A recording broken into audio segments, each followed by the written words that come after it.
Anime has no shortage of sadistic villains, but there's one who stands above the rest. A character that's list of misdeeds is so long and horrendous, it'd make a certain mustached German blush. And you know what? That's only the tip of the iceberg. Today, we're going to examine the mind of anime's most sadistic villain and highlight his crimes, because once they get going, they never end.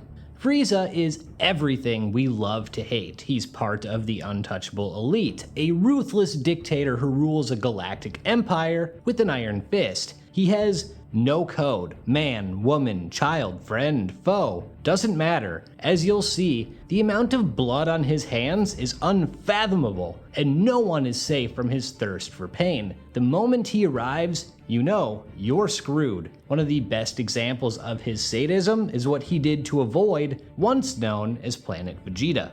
Long before the Dragon Ball series began, a war had been waged for control of that planet, and a race called Saiyans won. That is until the FF arrived. Despite the collective power of the warrior race, it was conquered, and for the rest of the Saiyan race's existence, they suffered enslavement at the hands of Frieza. I think sometimes we forget that Planet Vegeta was not unique here either. Frieza commanded an empire that spanned across the universe. He conquered numerous planets, he enslaved many races, and he looked down on every single one of them. The dude straight up calls Saiyans monkeys and does so way too casually. He clearly despises everyone who doesn't kneel before him, and honestly, most of those who do. It could not be more obvious that he believes he's above everyone. The minute someone doesn't fall in line, he schemes their political assassination. When he faces an open rebellion, he blows up the entire planet, laughing and marveling at the sight of his work.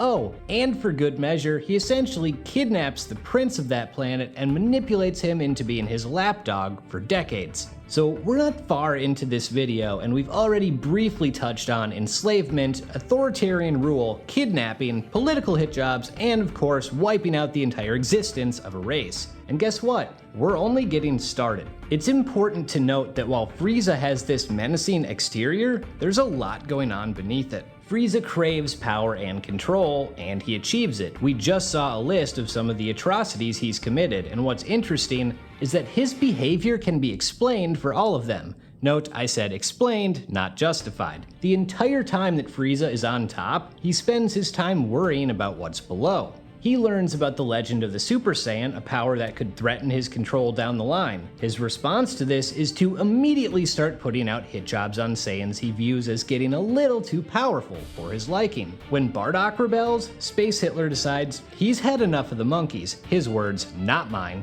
Keeping them around isn't worth the risk of what could happen in the future. He laughs in Bardock's face, and before you know it, bye-bye, the Saiyans are no more. Genocide complete. This all stems from a desire to control and the paranoia of losing it. The second he learned about the Dragon Balls, he rushed to Namek with the intent of having his wish for immortality granted. If you were comfortable in your position, I don't think you'd be as desperate as he was to do that. In fact, the most desperate we see Frieza is when he realizes he's been duped and that the others are using the Dragon Balls. Those are his Dragon Balls. They belong to him. This lack of control and his over-the-top response to it is our first peek beneath the facade of absolute power he puts on. The way he reacts to the Super Saiyan legend is further proof of this, but it's also well handled. Early on, it's a myth, and even though he fears it may eventually come true, he's like a teenager. He can't visualize it happening until it does. When Vegeta makes the claim that he's reached that level, Frieza shrugs it off because he knows Vegeta intimately. There's no way the boy he's pushed around and walked over for years could ever surpass him in strength. But when Goku, an unknown entity, is claimed to be the real deal, that's something he takes seriously. It's that feeling of not being in control again. When the actual transformation finally happens, you see how it shakes Frieza. He's afraid, and this only escalates towards the end of that fight. Everything he feared was true. The Super Saiyan version of Goku has surpassed him in strength. He's lost this fight. At his lowest, we see the reality of who this monster is. He begs to be spared and vows to change his ways. This is the real Frieza, and it's pathetic. Obviously, there was an intent to manipulate Goku here, but also a real desire for self-preservation. But because he's a total piece of shit, when Goku lends him some energy, the second he turns his back, Frieza tries to kill him. He truly is an incorruptible evil. The funny thing is, his paranoia about being surpassed in strength ironically keeps him from growing stronger. He places more effort in shutting down others' progress than progressing himself. This is confirmed by something that happens later in the video, when he admits he's never trained before. If he had, all of this could have been avoided. But this isn't only a video about what makes Frieza tick, it's about him being the most sadistic villain in anime, so let's dial back the clock a bit. After the eradication of the Saiyan race, only a select few survived, Vegeta being one of them. Frieza not only manipulated this child into thinking his planet was destroyed by an asteroid, but he took charge of his life and forced him to do his bidding for the next few decades.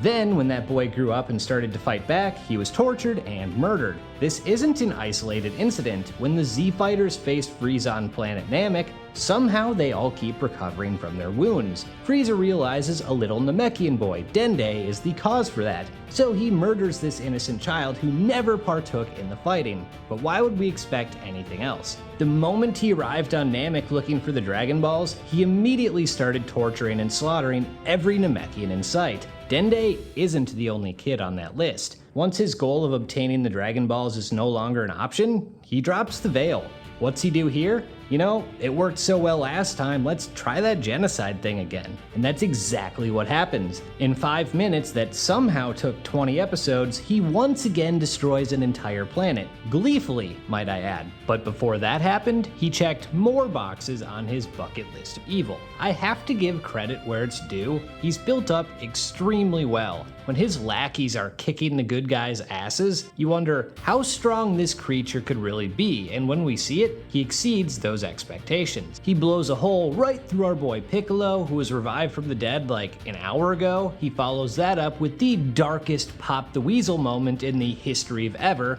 not only brutally killing Krillin, but also the last bit of relevance he ever has in the series. Oh, and another attempted murder of a child, except thankfully Goku decided to be a parent for once.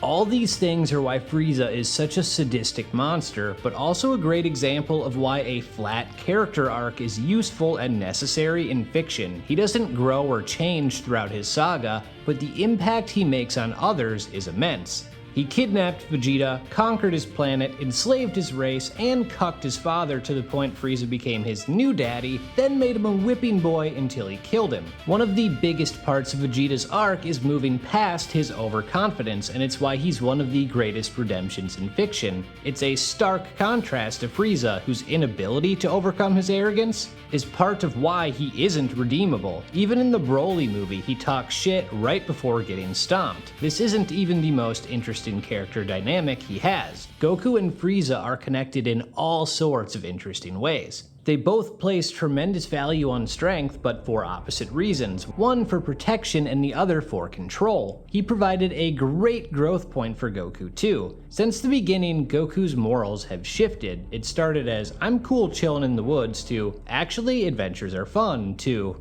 I need to protect people but be merciful in doing so. Every time Goku had shown mercy to this point, it paid off. Frieza is the breaking point. Goku tries sparing him too, and in return, Frieza tries stabbing him in the back. Goku won the fight, but it showed that his code was broken. Frieza made him adapt that, something that hadn't really happened to this extent. However, that goes both ways. Goku broke the facade of Frieza, and we saw the lows he would sink to for self-preservation. After that loss, Frieza's destroyed body is pieced back together. Does he reflect on the circumstances that put him here? No, of course not. He wants to run it back. He heads straight for Earth, giddy to murder Goku's friends and family in front of him, and then try for the trifecta of planet destructions before an unexpected guest arrives and takes him out for good. Finally, this run of evil is over. The most sadistic being in the universe is not done.